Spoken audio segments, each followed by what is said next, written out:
While they are setting the microphones, I'll just get started as a moderator.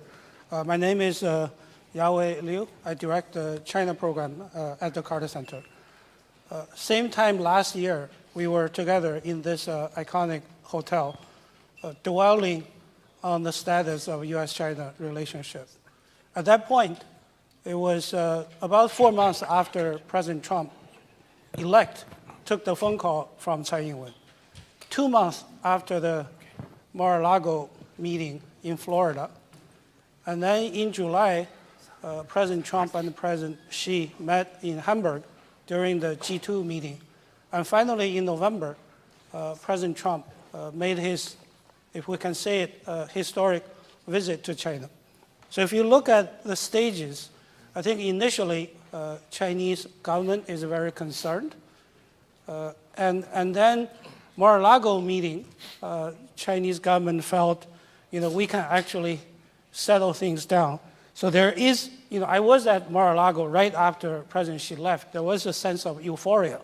We got the meeting, and President Trump said, after 15 minutes into the conversation, he had a full understanding of the Chinese role in the Korean Peninsula situation, that he's going to hold on tariff because China can help U.S.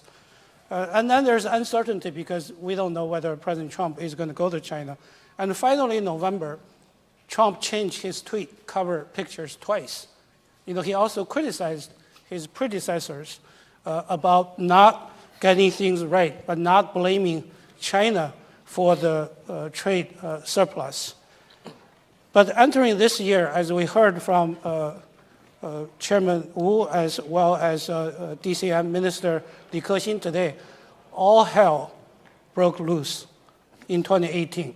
We have the national security strategy, we have the national defense strategy, we had the USTR report saying it was a wrong decision to take China back to admit China into WTO that Minister Li mentioned. It took so long to negotiate China's way into WTO. And then there was the trade. Just last night, while I was preparing for my remarks, flashing on your phone, another 200 billion possible tariff, and also China's response is Kim Jong-un, for the third time, was in China. So when you look at the new sense in China, I think it's frustration, it's anger. It may even be a little sense of helplessness, although DCM says we need to maintain that strong sense of optimism. I want to quote 3 China scholars, not scholars, Li Ruogu actually is the governor of Exim Bank. At the January meeting, he made the remarks basically saying there is a sea change in U.S.-China relationship. There is this united front. This is a very bipartisan town. But the only, one-party consensus is China is really bad. And then the second scholar I want to quote is, official scholar is Ding Kuisong. In the same meeting, I think Huang Jin attended that meeting, and he basically said this is the lowest point of U.S.-China relationship. We need to be prepared for the worst. And finally is Yuan Peng. Many of you probably are quite aware of his remarks. He basically said it's worse than the Belgrade bombing. We used to work with U.S. Against the Soviet Union. We used to work with the U.S. on economic trade issues. We work with the U.S. on fighting terrorism. We work with the U.S. on climate change. As Minister Li mentioned, we work with the U.S. on infectious disease. But what are we going to work with the U.S.? And now, of course, North Korea was the only issue. And now the summit happened. Does President Trump still need President Xi on that? So I think what we can say here is China knows what the U.S. policies are. The Chinese, we also know American policies toward China. What we don't know is how China is going to respond to this increasing anti-China policies. So this is all hinges on where China is in the international community, hinges on leadership style, the vision of President Xi hinges on hot-button issues. So in that context, we have 4 very distinguished speakers. Our first speaker will be Michael Swain from the Carnegie Endowment for International Peace. He will talk about the dynamics, overall dynamics of U.S.-China relationship with a specific emphasis on security arrangement. And Huang Jin didn't volunteer what topic he's going to talk about, but I assign him on the domestic politics leadership scale. You know, what the relationship between reform in China and where U.S.-China relationship is. And Murray from CIS will talk about ASEAN, Southeast Asian countries. You know, that's a hot button issue. And finally, my good friend from Fudan University spent most of his career on Taiwan and how that impacts U.S.-China relationship. So each speaker will have 15 minutes, and then we'll open up the floor to questions. So, Michael? Thank you very much. Can everybody hear me? Yes? Good, okay. Well, I wanted to, as Yahweh just said, I wanted to give an overview of U.S.-China relations, and I'm afraid I'm going to be reinforcing some of the comments that have been already said. I think the U.S. and China, their very lengthy track record of constructive engagement is disintegrating at a very rapid rate. That requires, I think, a major correction by both sides. I think that recent policies and actions, despite the happy talk by President Trump about the great relationship he has with Xi Jinping, recent policies and actions, especially on the U.S. side, but on both sides, have created an enormously destructive dynamic in the relationship today. Now, in the case of the U.S., this dynamic is most visibly driven by very critical, often hostile, authoritative U.S. strategy documents. There's been reference to the National Security Strategy, National Defense Strategy. Those are unprecedented documents in the way they characterize the U.S.-China relationship.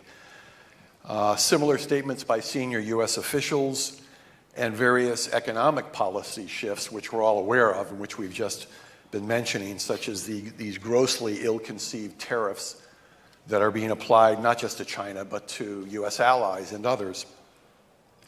And all of this envisioning Beijing as a quote-unquote revisionist power that threatens everything we hold dear.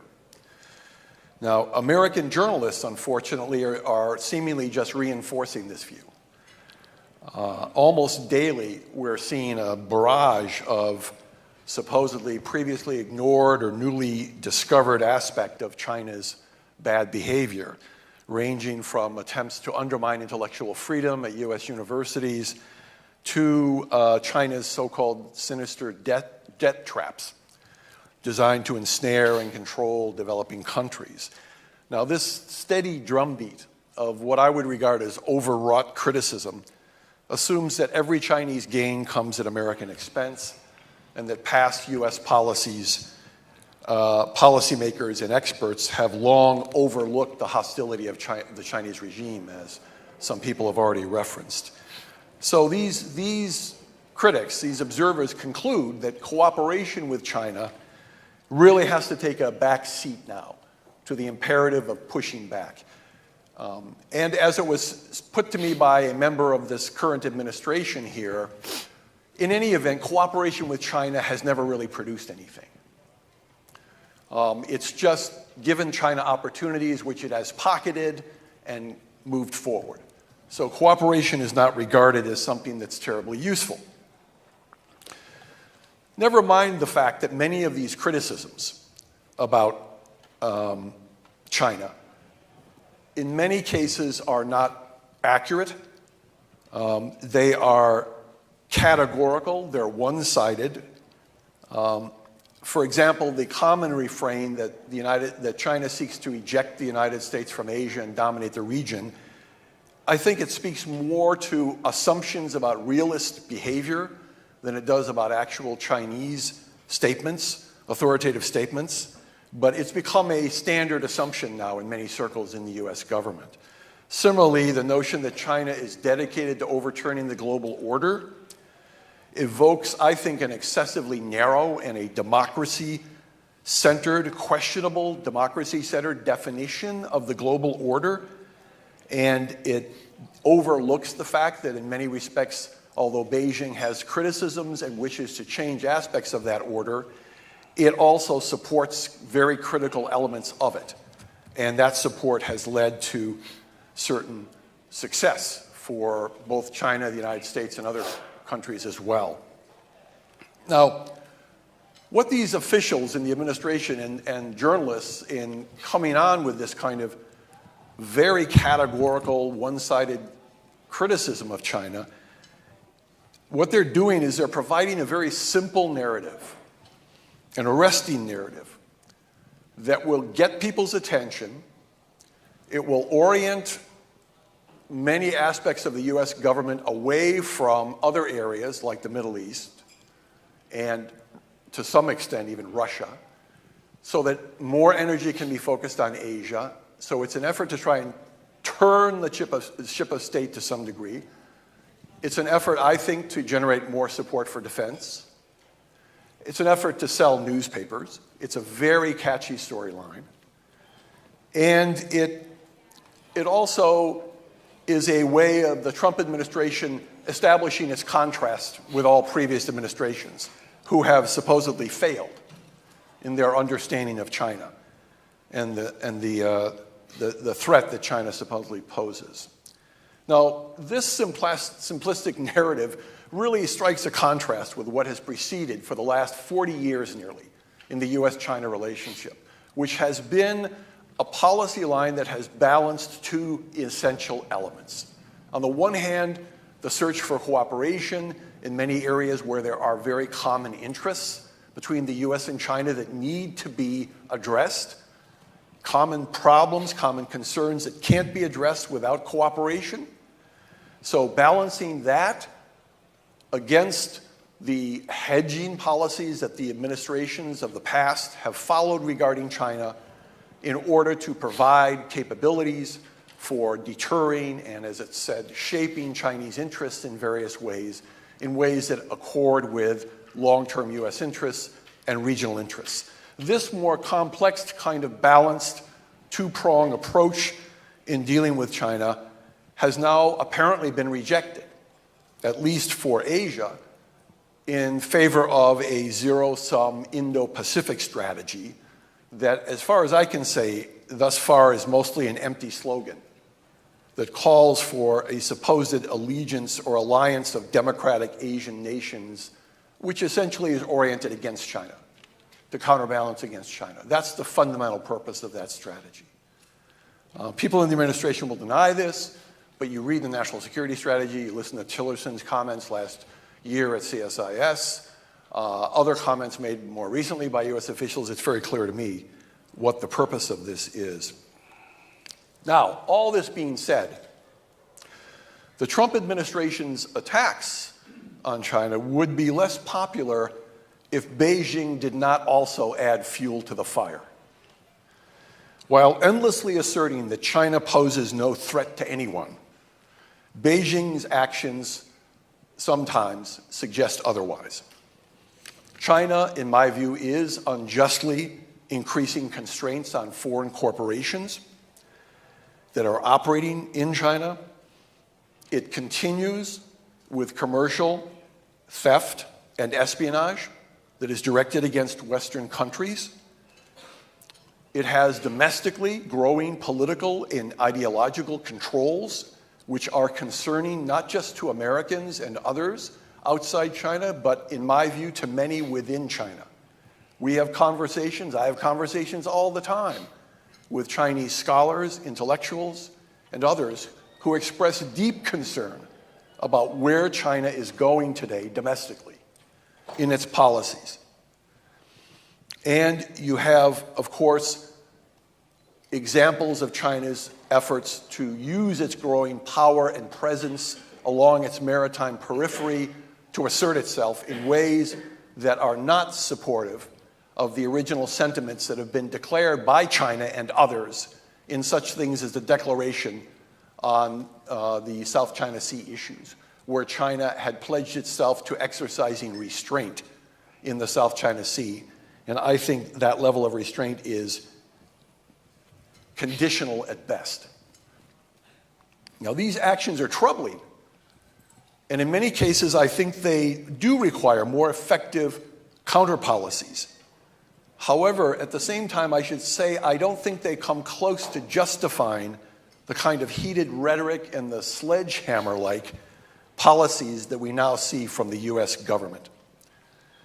More importantly, as I said, these negative behaviors that the U.S. sees completely overshadow the need for cooperation in addressing the kind of common concerns that people have mentioned, from WMD proliferation to pandemics to the state of the global economy, stability in Asia. The U.S. and China have common interests here, but how to get to these interests and how to address these issues, they differ on. In any event, the intersection of Chinese assertiveness and American insecurity is creating an unprecedented challenge in the relationship that cannot be met by denial and demonization. If Washington continues to focus on containing and undermining Beijing on virtually all fronts, it will simply further isolate itself, as it is doing now with its allies on trade issues, and divert attention and resources away from handling its many other problems. On the other hand, if Beijing pursues actions that target American interests in the region and beyond, it will simply further fuel American insecurity, and I might even say paranoia, possibly courting conflict with the U.S. while alienating both diplomatic and trading partners. At this critical moment, both national leaders need to reverse the downward spiral in relations by creating positive momentum through substantive and not merely rhetorical assurances and compromises on key issues without undermining vital interests. This difficult task requires a fact-based matching of goals with resources over time, a differentiation between vital and secondary interests, and a clear-eyed recognition that neither country will dominate either Asia or the world at large in the future. Power is now diffusing across the globe as interdependence deepens, despite protectionist behavior from Trump and others, and resources are strained. This demands efforts to balance and cooperate rather than exclude and weaken. Second, I think Washington must recognize that despite Xi Jinping's now dominant position, the Chinese government is not a monolithic entity, and that motivating it requires creating positive incentives for supporters of greater reform, openness, and accommodation within the Chinese system.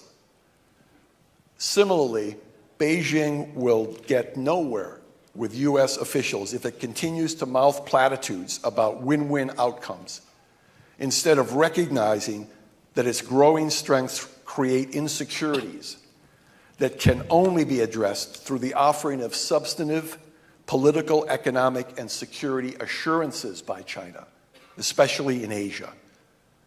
Now, these changes are not impossible, but both sides, and right now, especially the United States, need to stop the posturing and get down to the business of creating a stable relationship from which both can develop.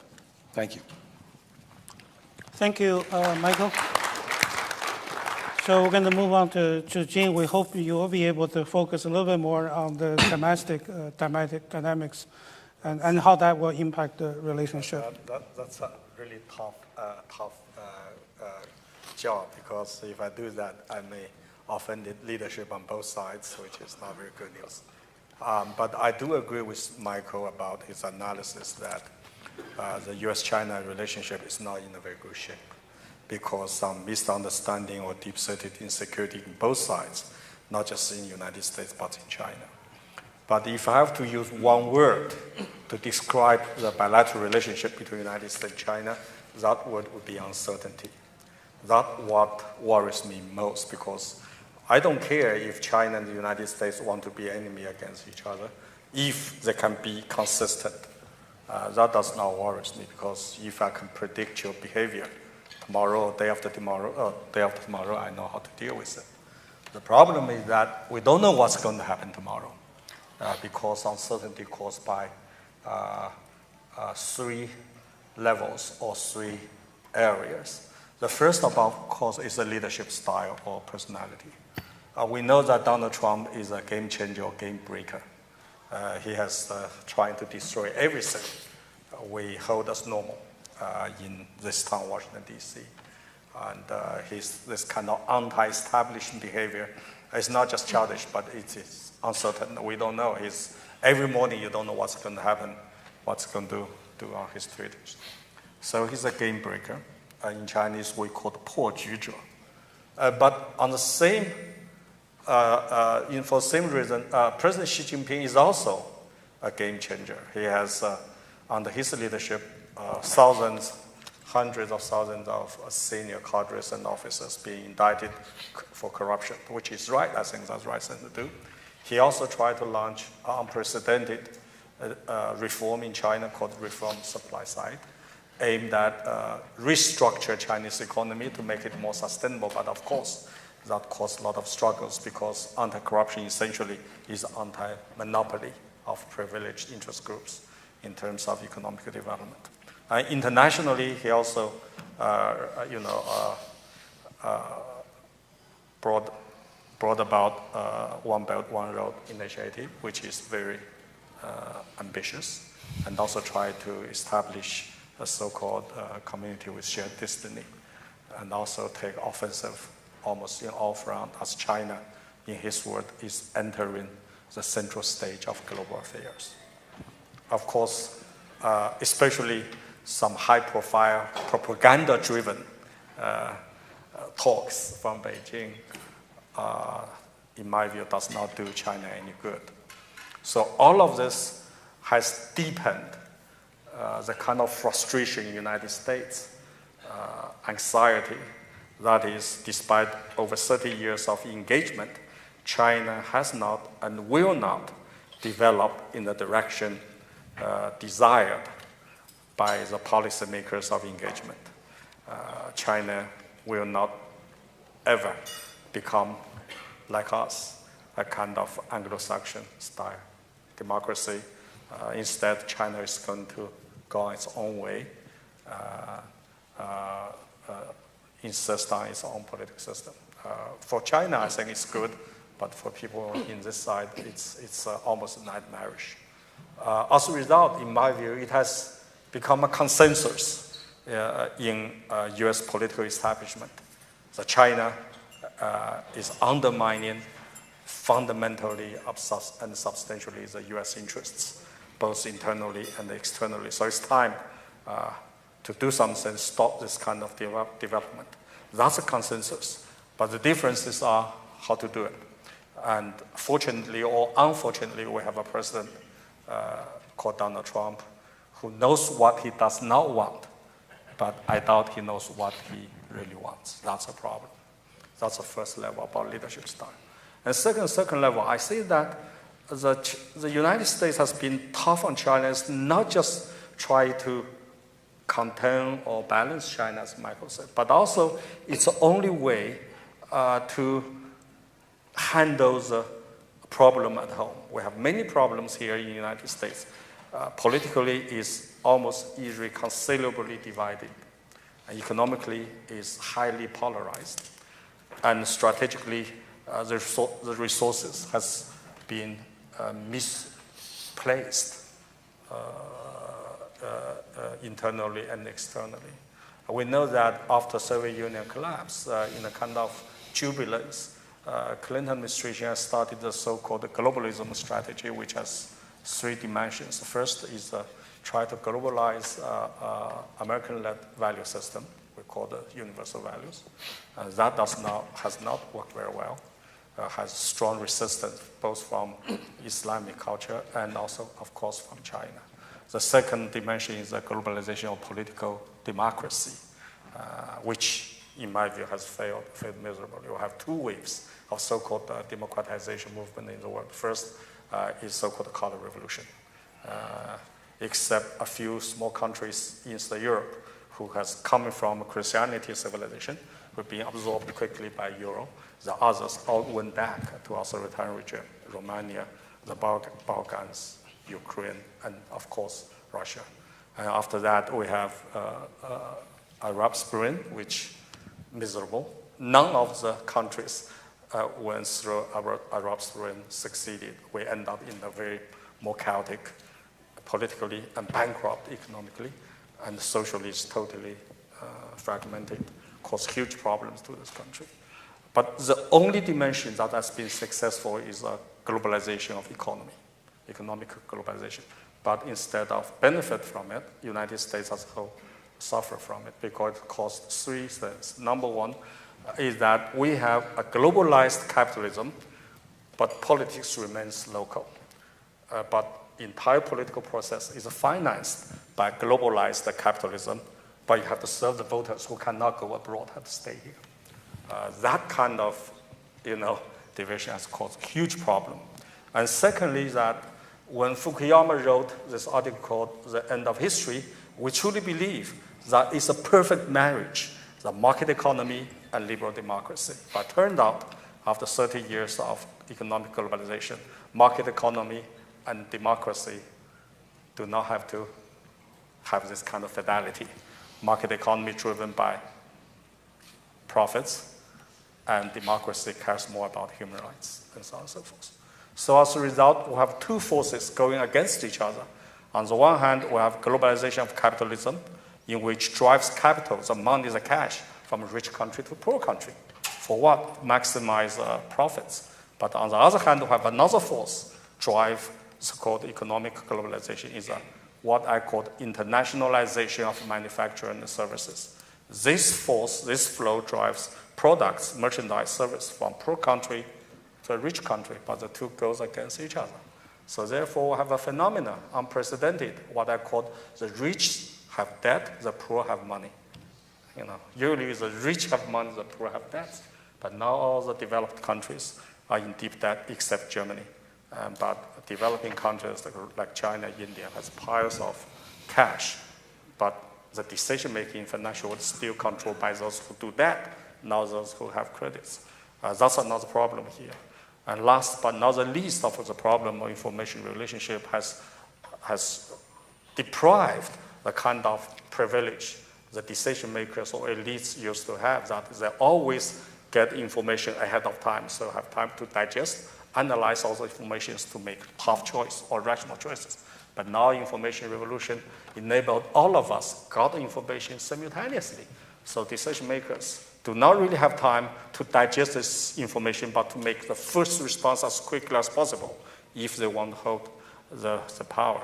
But we know that the first response we have against whatever happened is come from your heart, not from your brain. Because what makes you think, what makes you respond is something that either make you happy or make you mad.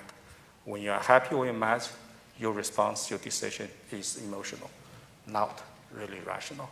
That's why we have populists like Donald Trump and some Europe getting more and more in power, because they are the one who knows how to tweak the first response to society, but not really good for the world.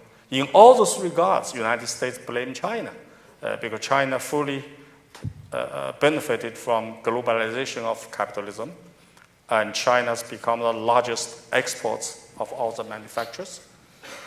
And China still have information control, which, for good or for bad, enable its leaders make more rational choices in decision-making rather than ad hoc.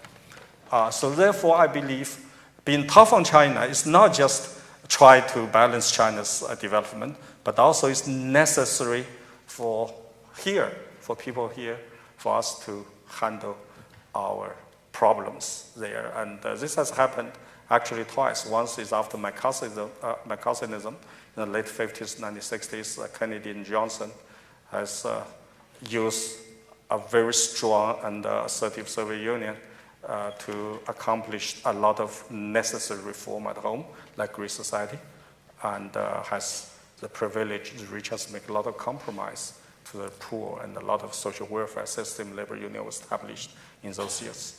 The second period is after Vietnam War. Again, this country is deeply divided in a very chaotic situation, but it is post-NIF, under the leadership of post-NIF, the Soviet Union, provide a kind of force that enables people like Ronald Reagan to make the necessary adjustment and reform at home. But ever since 1990s, the United States has remained the same in terms of social, political, economic structures. Never make any adjustment, never make any reform. By contrast, China's continuously make reforms and openness, not reform the political system, but the governance institutions has been in a kind of readjustment. So therefore, I think that being tough on China may enable the United States to make a necessary adjustment in terms of social structure, economic structure, and so on and so forth, which could be very painful. But with a strong enemy as China, maybe we're able to do that. But having said that, what we're going to do, what's going to happen from now on? I think first and foremost, I do not believe Cold War or new Cold War, because that requires, number one, policy making is driven by ideology. And because of number two, the world can be divided into two camps, black and white. Number three, you have two economies that are totally independent, not dependent on each other. And number three, you need both sides to form alliances prepared for the final confrontations.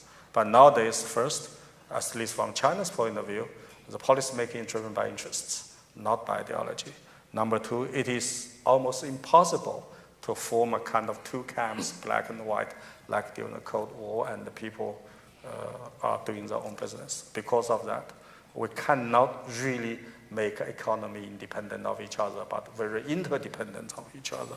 Last but not the least, of course, the kind of military alliance against each other kind of situation almost not repeatable, at least from China's side.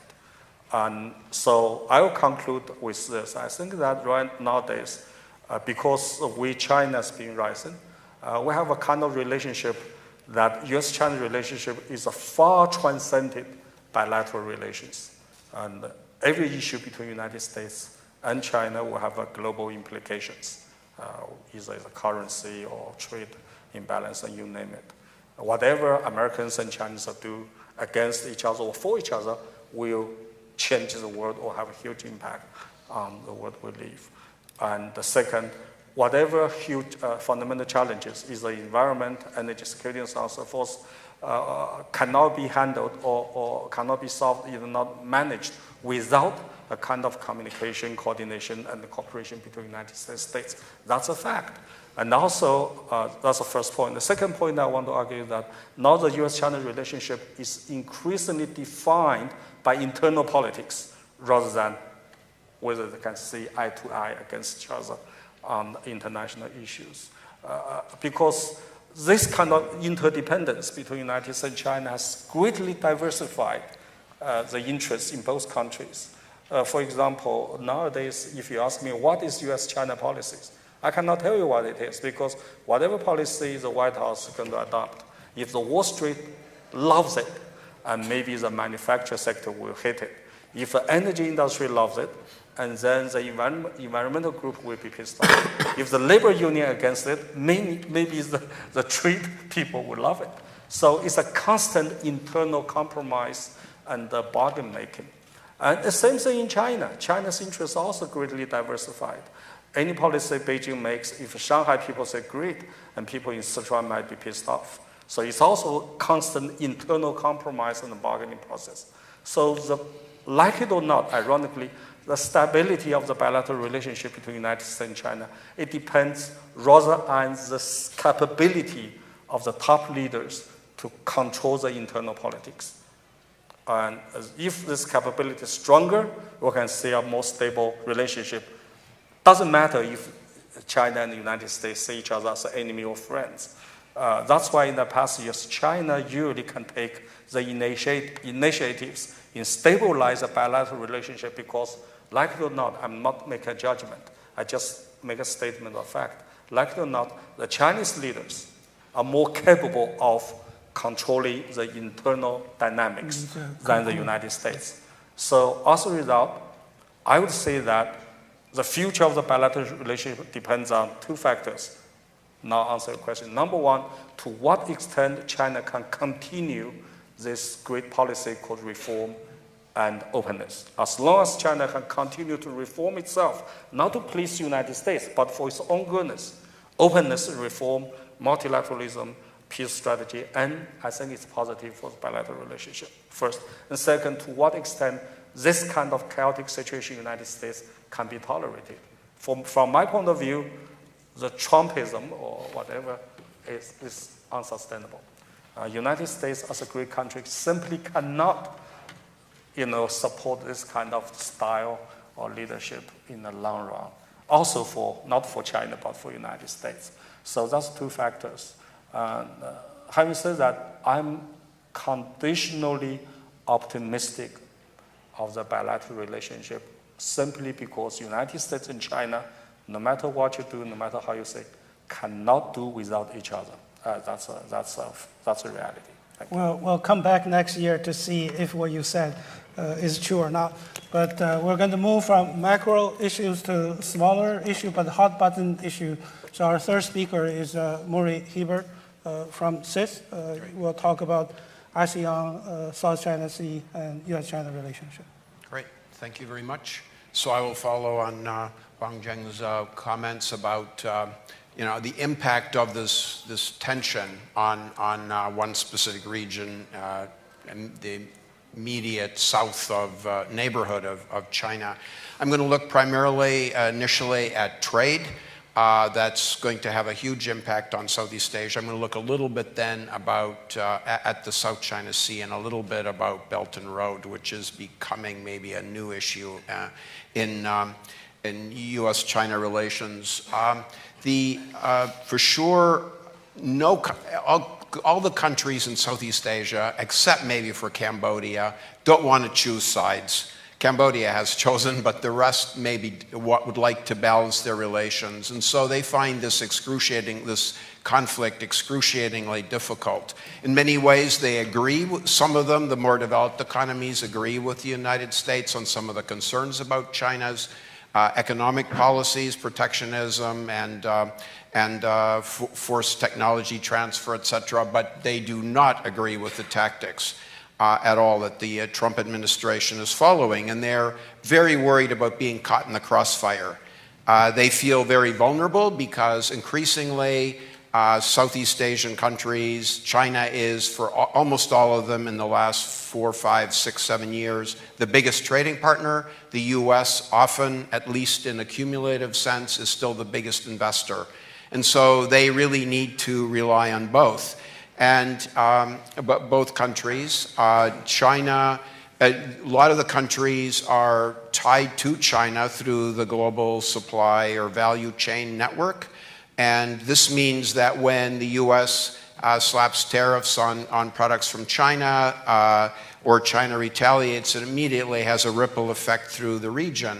And we saw this very early. In January, the U.S. put tariffs on 30% tariffs on solar panels, and immediately the solar panel companies producing in Singapore and Malaysia were hit. Now, the RHB Bank in Malaysia has done some analysis on how much countries are affected by being integrated into the China supply chain. And the Philippines would affect about 17% of their trade, Malaysia and Indonesia around 11%, Thailand 7%, Singapore 5%. So it's clear that economies are going to be affected.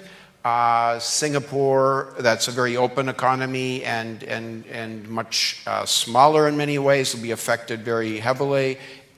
Economies like Indonesia that rely mostly on the domestic economy, domestic demand will be less affected.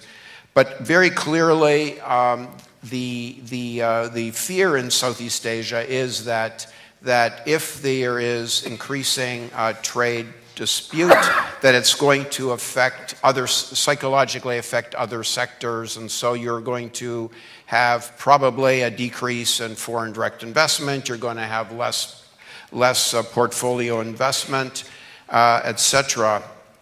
There's things that Southeast Asia can do to protect itself. Southeast Asia is always looking outside the region. It could knock down some of the non-tariff barriers, for example, that they impose against each other. That would probably help them figure out some ways to keep the trade going. The Prime Minister Lee Hsien Loong of Singapore has probably been the most outspoken leader on this.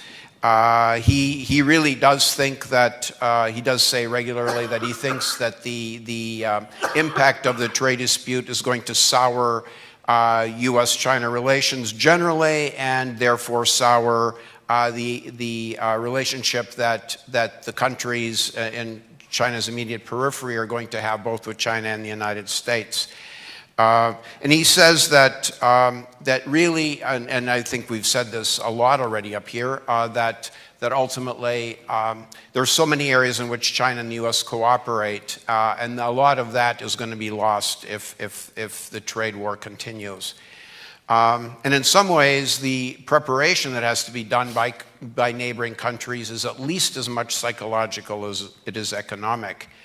And then I think the other thing you have to say is that, to be sure, some sectors in Southeast Asia are going to benefit from the trade war. If iPhones, for example, are affected, iPhones assembled in China are going to be hit, then Vietnam may well benefit because it is such a major producer of Samsung phones.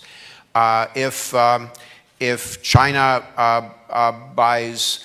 slows down its buying of soybeans, then obviously the palm oil industry in Indonesia and Malaysia could benefit. And Premier Lee was already in Indonesia, about 4 to 6 weeks ago, and did offer to buy major stocks of palm oil from Indonesia. The other issue that is constantly on the forefront as a potential flashpoint is the South China Sea. China has done some things recently, sent H-6K bombers to Woody Island and the Paracels. It's installed surface-to-air and anti-ship cruise missiles, anti-jamming equipment on some islands. China insists that it has undisputable sovereignty over these islands, therefore can install this equipment for defensive purposes. Not everybody in the region agrees with this in Southeast Asia. You saw probably when Secretary Mattis was at the Shangri-La Dialogue, he did threaten that if China keeps doing this, there's going to be much larger consequences. He did not say what these are, so we really don't know what exactly he plans to do, but he did, in a signal of discord, already disinvite China from the RIMPAC exercises later this month in response to what he called China's increased militarization of the South China Sea. I think that's very unfortunate on the security side. Obviously, one of the goals of Mattis was to reassure Southeast Asia, reassure the region generally that the U.S. remains involved after the U.S. pulled out of the TPP, the Trans-Pacific Partnership. One way it does this is continuing the freedom of navigation operations. The other thing that the U.S. did recently in March was send an aircraft carrier to Da Nang in Vietnam. First time that it had done that since the end of the war in 1975. China responded by sending its own flotilla of aircraft carriers and other Navy vessels through the South China Sea. And this tension has some implications economically for Southeast Asia. We saw a few weeks ago, for the second time, Vietnam has canceled Repsol, a Spanish oil company's exploration activities in a block 07-03, which is about 273 miles off Vũng Tàu in the South Mekong Delta. Vietnam thinks it's still inside, it's still outside the 9-dash line. But obviously, China thinks it's getting a little close. So China, for the second time, has put pressure on Vietnam and Repsol to stop the exploration. The company had already spent $200 million on the research and exploration activities. China and the Philippines are talking about, or rather China and President Duterte of the Philippines have started talking a little bit about possibly doing joint exploration and exploitation. However, that is still contrary to the Philippine constitution, so Duterte would have to change the constitution before allowing a foreign company to be involved in exploring, exploiting natural resources out of the Philippines. And then just in the last few days, Philippines has complained, which it has actually been doing since about March, that the Chinese Coast Guard, which has agreed that the Philippine fishermen can fish outside, on the outside edge of Scarborough Shoal, which China took from the Philippines in 2012, that they can fish there, but more recently, fishermen have been saying that the Coast Guard takes their fish from them, the best fish, and just leaves them the scraps, which is causing a little anxiety in the Philippines. Singapore, as the chair of ASEAN, is going to push forward with ASEAN and China again to try to negotiate a code of conduct. This has been going on for several years. Judging by the declaration of conduct, this could take a long time, particularly because of the differences over whether the code of conduct will be legally binding or not. Then I just want to say a few things about Belt and Road. There, you've probably seen, I think generally Southeast Asia and a lot of countries are quite pleased about the Belt and Road, that there's going to be some country, besides mostly the Japanese, that are going to be assisting in building infrastructure. However, there is also some concern that the China does demand that countries take very large loans, and these loans are not often very concessionary. You can talk to Myanmar, Laos, they get loans at 4.5%. Japan is at 0.7%. These loans are very high, and sometimes I think we're already seeing in the case of Laos that the loan that it has to take for the railroad that is coming down from Kunming and ultimately hopefully is going to end up in Singapore, that the Lao had to take a $700 million loan on a project that's going to cost about $6 billion. So China's obviously taking quite a chunk of this, but at the same time, the Chinese analysis says that the railroad won't make any money for the next 13 years. So a country that only has a GDP of a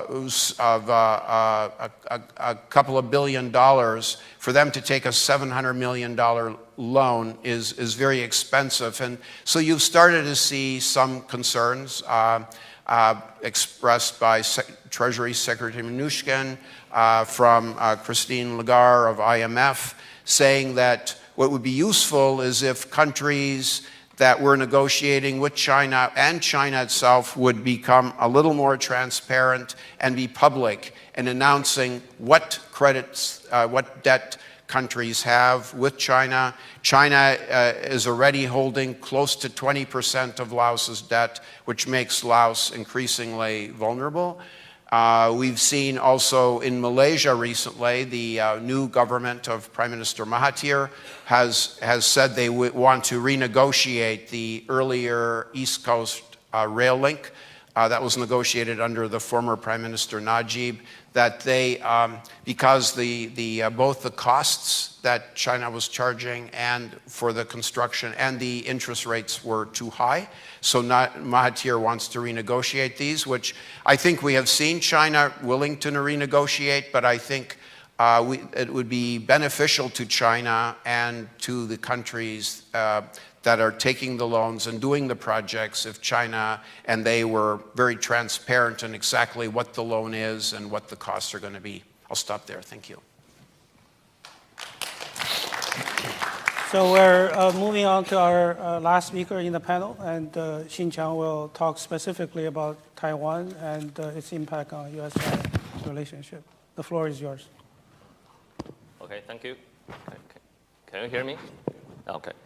First, I would like to thank you to express my gratefulness for Mr. Wu Zhichun and also Dr. Hong for inviting me to take part in this very important annual conference.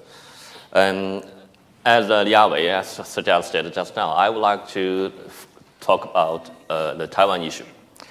We all know that the Taiwan issue is one of them, or actually the most sensitive, most important, and most dangerous issues in China-U.S. relations, especially when we are actually at the topic of this panel suggested at a time of flux. And my presentation will be divided mainly into two parts. First part is about my assessment of the cross-strait relations, and second part is about the implication for U.S.-China relations in the near future. And my assessment for the current cross-strait relations is after the May 20th, 2016, when Tsai Ing-wen took the power, we can see that the cross-strait relations has witnessed a kind of a transition from I term it as kind of a state of the cold peace, approaching to the second stage that I would like to term it as kind of a state of cold confrontation. If the stalemate across the Taiwan Strait will be continued, we cannot exclude the possibility that the cross-strait relations will going further and approaching to another even worse scenario. Maybe I term it as kind of a state of Cold War across the Taiwan Strait. And the Taiwan Strait, so-called state of the cold peace in my view, has lasted for almost 1 year, and since Tsai Ing-wen took the power. And the major reason for that kind of the period of the cold peace, I think, is because when Tsai Ing-wen took the power, the mainland has displayed its flexibility and goodwill as a kind of wait-and-see policy. And Beijing expected and hoped that Tsai Ing-wen would make some pragmatic adjustment concerning the One China policy or One China principle when she will not face the campaign pressure. On the other hand, I think the Tsai Ing-wen and our Taiwan administration is also hope that the mainland will pragmatically to face the reality that now DPP is in the power. So Taiwan hoped that Beijing would make compromise about the One China principle. With this kind of wait and see from the policy from both sides, we witnessed some kind of a very short period of the state of cold peace. Unfortunately, when Beijing realized that the Tsai will not or would not accept One China principle, and which had broke the political foundation of the cross-strait relations, which featuring the peace and stability, peace and development established by the Ma Ying-jeou's administration. And I think that now we can see more and more confrontational elements have been added into the cross-strait relations. We can see that there are 4 features. The first feature is the continued political stalemate across the strait. And the second feature is the escalation of military confrontation. For example, now the mainland, the encirclement of the military airplanes and the warships around Taiwan Island has become a sort of regular operation of the PLA. On the other hand, we can see that Taiwan is increasing its military budget and try to buy more advanced weapons from the United States, and etc. The third feature is the end of the diplomatic truce, and also the kind of the resumption of the international space struggle between the two sides. Since time is limited, I will not elaborate to that. But the fourth feature, which I think is more important than the 3 or 4 mentioned features, is we can see that the anxiety and frustration, as well kind of mutual antagonism between the peoples across the Taiwan Strait, is dramatically increasing. That's the element which made me concerned most. And based on this kind of the so-called four features, I term these, I think the cross-strait resistance is approaching the state of the cold confrontation. And I expect that this kind of cold confrontation state will be continued in the near future. And think there are three major reasons contributed to my pessimistic expectation. I term it as kind of three no's. The first no is there is no mutual trust between the two sides. Mainland never believe, or mainland don't believe that Tsai Ing-wen administration will give up Taiwan pro-independence platform or the ideology. And Tsai Ing-wen will not stop those kind of incremental independence measures in Taiwan Island. And we can see that there are several events make Beijing very concerned, including the phone call between President at that time, President Trump and Tsai Ing-wen, and also the premier of Taiwan, Lai Ching-te, the leader of the Xi-Jinping, declared publicly twice that he is a political worker for Taiwan independence.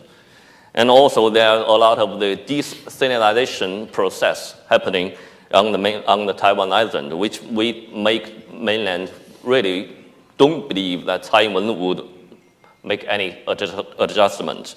And on the other hand, the DPP administration also thinks that mainland is always imposing pressure upon the Taiwan and try to make Taiwan so-called to surrender to this kind of pressure. And Taiwan must stand up against this kind of pressure. And if Taiwan make the compromise first, then Beijing will ask for more. So we can see there is no mutual trust between the two sides. The second no, I think is no official channels of communications. After the May 20th, 2016, all the official, semi-official, and authoritative channels of communications between the two sides has been suspended or stopped until now. And even those kind of academic exchanges between the scholars and think tanks from the two sides has been influenced severely in the past few months. And the third no I would like to say is no intention, the two sides, no intention to make a compromise. Because it seems, first, obviously, for the two sides, they all think that to accept or not accept the one China principle is a kind of matter of principle. It means there are no space for them to make any compromises and concerning some principle issues. I think the logic is very clear. But for me, I think there are some kind of more deep-rooted, more fundamental and strategic reasons behind this kind of the reluctance of the two sides. I think there's both sides, because both sides believe or think the time and the momentum is on its side. For example, I think for Tsai Ing-wen administration, it needs time to continue to bash and weaken the KMT, deepen the decentralization process, and strengthen the Taiwan identity among the Taiwanese, as well the identity split between the Taiwan identity and China identity. Taipei might be confident that with time flies, more and more Taiwanese will regard themselves as Taiwanese instead of Chinese. Less and less Taiwanese will accept both China and Taiwan, both Taiwan and mainland China belong to one China. And in the near future, Beijing has to bow to the political reality and public opinion in Taiwan, and finally make kind of compromise on one China principle. I think that's why Taipei thinks the time is on its side. But on the other hand, of course, for the Beijing, I think Beijing is also very confident that time is on its side, especially in terms of the hard power growth trajectory. In 2017, the GDP of the mainland is about 22 times of Taiwan's GDP. Even though in the future, the growth rate of mainland China might drop to 6 to 7% per year, the incremental GDP of the mainland would equal 1.5 of Taiwan's GDP every year. And also in 2018, the military budget of the PLA is about 15 times of Taiwan's 2018 military budget. And also in 2018, the PLA's budget increased 8%. Then 2017, only the incremental budget would equal almost 1.4 times of Taiwan's annual defense budget. Beijing believes as time rolls on, the power margin of the mainland over Taiwan will be further widened. Hence, equip Beijing with more instruments to deter Taiwan's pro-independence venture and to fulfill the final reunification. So based on that, we can see that the so-called, maybe I'm not right to term it, but I think it's really a kind of state of the cold confrontation. But why? I don't think it's still near to the state of the so-called state of the Cold War, because I think one of the major reasons is the economic integration and social exchanges between the two sides has been influenced, but still continued. And we can see there is still a strong momentum for this kind of economic integration and social cooperation. For example, we can see that just look at the 2017. The cross-strait trade increased 14%, while Taiwan's trade surplus with the mainland increased 15.4%. Mainland still encouraging and tried its best to push the momentum for economic cooperation, which is also one of the political or policy pillars of Beijing's Taiwan policy. So I think maybe in the future the stalemate or maybe kind of a deterioration of the cross-strait relations might happen. But on the other hand, I would like to say that we would make Beijing concerned or worried is the improvement of the U.S.-Taiwan relations, and which consequently it will make the China-U.S. relations become more and more difficult to handle. And we can see that concerning the Taiwan issue, there are a lot of the convergences and divergences between China and the United States. The convergence including we have one China, and of course, U.S. said one China policy, but China said one China principle, but at least one China. And also, both sides don't want the Taiwan issue will interrupt the bilateral relations and to destroy the regional peace and stability.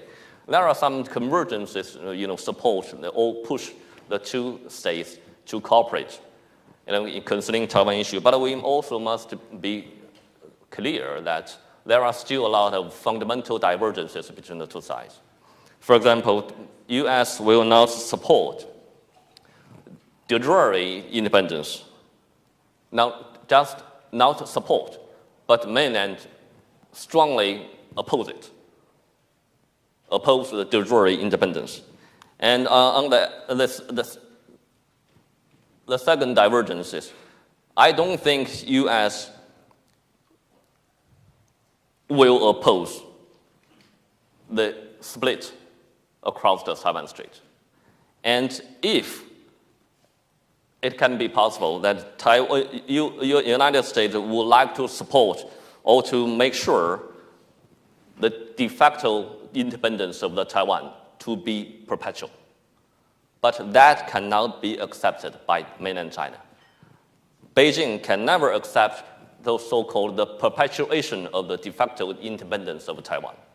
And Beijing will try its best to fulfill the final reunification, which I don't think U.S. would like to hear and to see that. And the third divergence is that now, currently, U.S. want the two sides to resume or maintain the status quo established by Ma Ying-jeou's administration without any precondition. But Beijing insists that there must be some precondition, that is, the Tsai Ing-wen or Taiwan must accept the one China principle.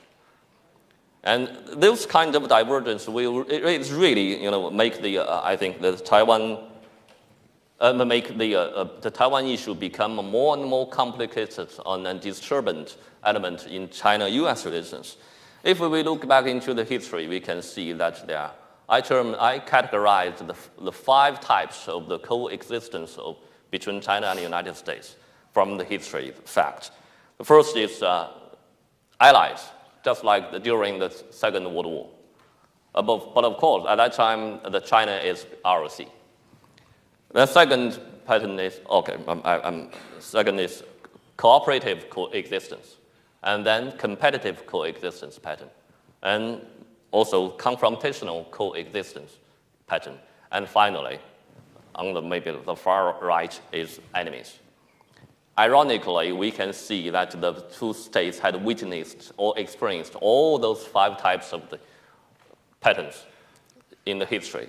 But I hope that in the future, we can avoid this kind of conflict.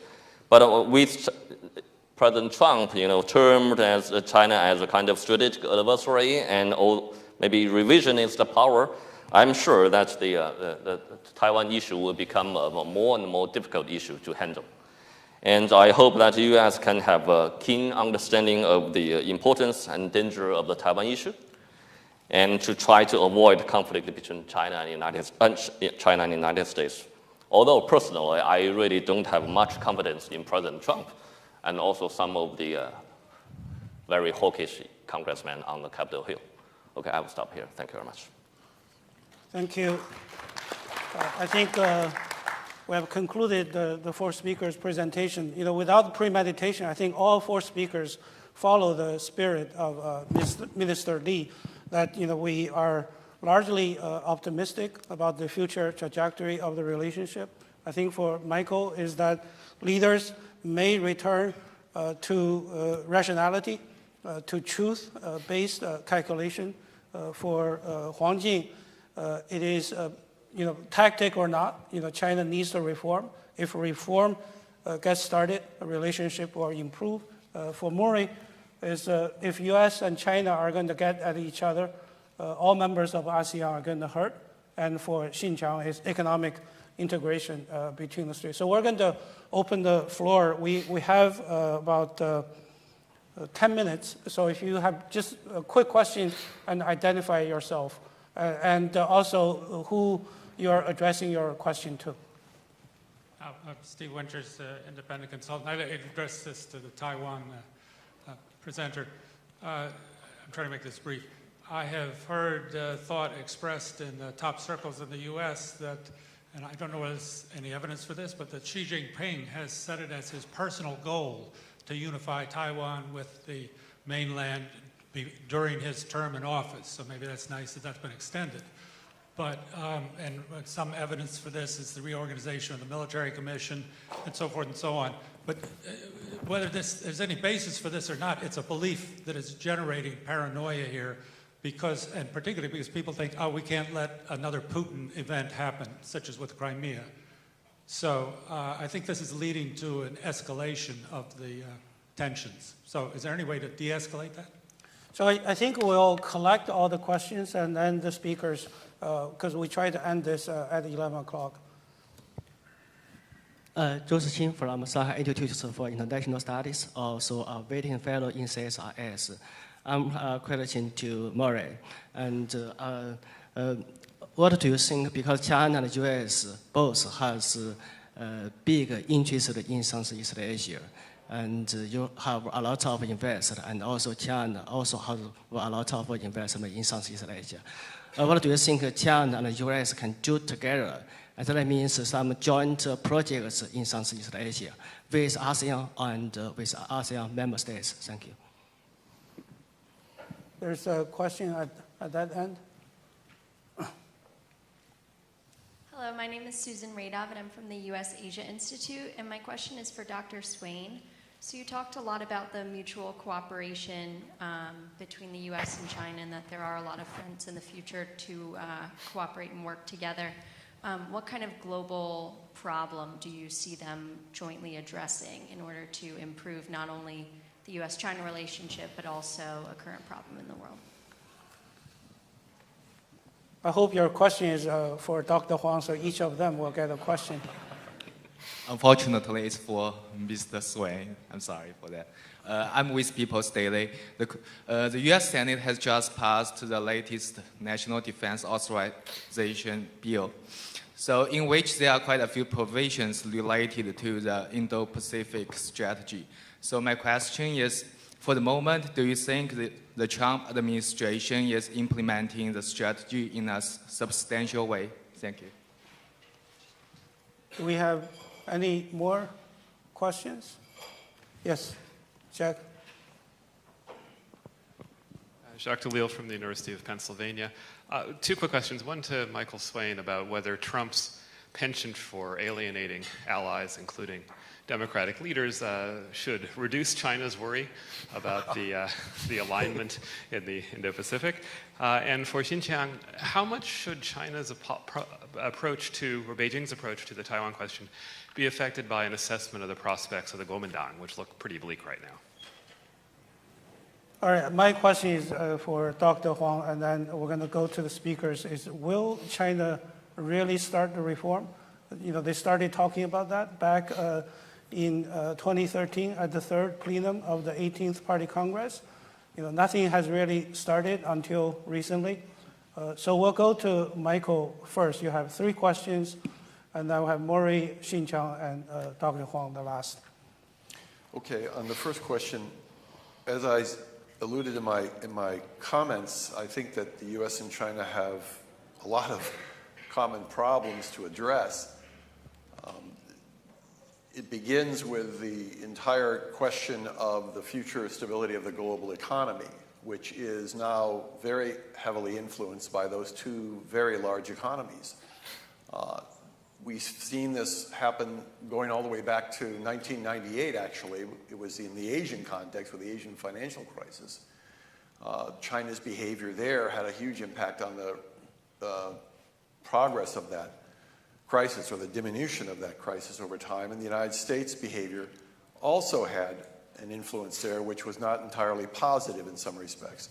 And we've had this repeat itself in various ways, not in the same effect, but various ways showing that you've had the U.S. and China important as major powers there. The whole question of renegotiating WTO, which I think is required, will be led and should be led by the United States, other Western advanced countries, but also by China. So there's that issue. There's proliferation. There's pandemics. There's climate change, which Trump has now stupidly turned his back on. But that will reassert itself, and the U.S. will need to re-engage on that in an important way. None of these problems can be addressed importantly without U.S. and China dialogue and cooperation to some degree. On the second question, whether or not the Indo-Pacific policy is being implemented, I don't see really a lot of concrete signs that there's real effort behind this that is substantive. There has been some commitment to increase defense spending in Asia, or defense spending in general, $50 billion over a decade or so, which is not going to make much of, if any, impact, I don't think, on the trajectory of the United States and China in the region. And more importantly, though, it requires, if it's going to be effective, it requires a much greater level of coordination between the United States and these other Asian democracies in the region in their policies towards China and towards each other. Right now you have basically the definition of the region as an Indo-Pacific region now for the first time. The Pacific Command's been redefined as the Indo-Pacific Command. That's basically to recognize that India needs to play, or they would like India to play a more important role in this entire strategy. But how exactly that happens, what is the level of coordination, to what ends, how is that going to be done in a substantive way, none of that seems very clear to me at this point. Many of these countries involved, including Australia, including Japan, including India, they have their own interests regarding China and the region, and they're not necessarily congruent with those of the United States. And I have yet to see substantive actions on the part of those countries that would bring them in line with what I see as the primary China-oriented position of the United States. There's been a lot of talk, but there hasn't been a lot of real substantive action. To Jacques' question, sure, I mean, Trump's doing China a big favor. You guys should be pretty happy. Some of the stuff that Trump is doing is giving China more breathing room in ways. If he's pushing this entire ridiculous effort to increase, I mean, the Trump administration's basic calculus is that the United States has more leverage in the relationship with China on trade issues and other than China has with the United States. So the United States can outlast China. And the argument with the administration is, okay, how do we apply that leverage more effectively? And you've got two positions which are relatively at odds. One of them is the Lighthizer-Navarro position, which is highly extremist. China needs to change structurally many elements of its economy. Get rid of the Made in China 2025, change the SOEs, or get rid of SOEs. The fundamental things that China's not going to do. But there's a belief that the pressure can at least move China substantially in that direction. And then there's the Mnuchin and the view of others that you can't really get those kinds of gigantic changes in the Chinese system. You've got to deal with this on an issue-by-issue basis. You've got to negotiate in some respects similarly to what's been happening in the past. So we'll have to see. I mean, which of these views really is going to take precedence. Right now, I think Trump is being swayed increasingly by Lighthizer and Navarro's view. And if he keeps doing that, then, as I said, he will isolate, the United States will isolate itself, I think. I think the allies will move closer to China in trying to get around the impact of American tariffs, particularly if they're applied to them. And so you will have an incentive for China and allied countries to work much more closely together to develop their own trade relationships, which could be very much at the expense of the United States. So, yeah, you have the potential here for that happening. Maury? Thank you. To your question about how U.S. and China could cooperate, there's a lot of potential ideas. Michael alluded to one of them on the pandemics. There is the whole issue of drug-resistant malaria that is quite rampant along the borders. Myanmar, Thailand, Vietnam, Cambodia, Laos. That it is a huge risk because it can easily spread. Mosquitoes don't have passports and they can go across India to Africa and could be hugely devastating. Same is true of drug-resistant tuberculosis. So there's a lot that could be done on pandemics. You know, I think another issue which neither China or the U.S. is really looking at very much is the whole problem of the 700,000 Rohingya, Muslim Rohingya refugees in Bangladesh. China made a few recommendations early on, but the rains are coming. Bangladesh really can't afford having 700,000 people on its borders, but we don't have a government here at this point in the U.S. That is very interested in refugee issues and immigrants. So the U.S. is really pretty much, other than charging Myanmar with practicing ethnic cleansing, it's really not doing very much. And that's could be a grave humanitarian crisis at some point soon. The other thing where I think China is not very interested in a U.S. role is, of course, and the peace process in Myanmar. Now, some of the groups that are stayed out of the original ceasefire in 2015, the Hua, the Kokang, and the Kachin, some of those are very close to China, but the Kachin are in many ways, due to historical, religious, Baptist roots, very close to the U.S., and I think it would be useful for the U.S. to have a role, at least as an observer or something, but really this, now we see the Myanmar military launching offensives. The Northern Alliance has a lot of weapons. We got to try to end this conflict. It's only been going on since the late 40s. It's the 1940s. It maybe needs to. So I think both countries could play a role. And then the other issue is Michael alluded to climate change. I think what's happening on the Mekong is easily a potential next China Sea conflict. Countries lower down. Vietnam is going to face a climate, the oceans rising problem. And if the flow of the Mekong is reduced, then the Mekong Delta, which produces 60% of Vietnam's food, is going to be sunk under saline water. It's going to be salt water. It's going to be very difficult. I think China's building a lot of these dams. Some of them are in China, but a lot of them are increasingly in Laos and Cambodia. I think we have to help these countries find alternatives. Cambodia has a ton of gas that's disputed with Thailand, but it could start using gas. Laos sees no alternative but being the battery for Southeast Asia. That's really, I think the world has to help them find another way to make a living other than damming up the Mekong River, which has its huge ecological potential problems. So I think there are areas like this that the U.S. and China could easily cooperate. It would be very useful for Southeast Asia. Thank you. Xinqiang, we're on the clock, so make your remarks short. Okay, very quick. I will try. First, for the first question, is maybe just some major point. First, any Chinese leader want to fulfill unification. Look at the history of China. It's the best way or the most efficient way for you to have a great fame in the long river of Chinese history.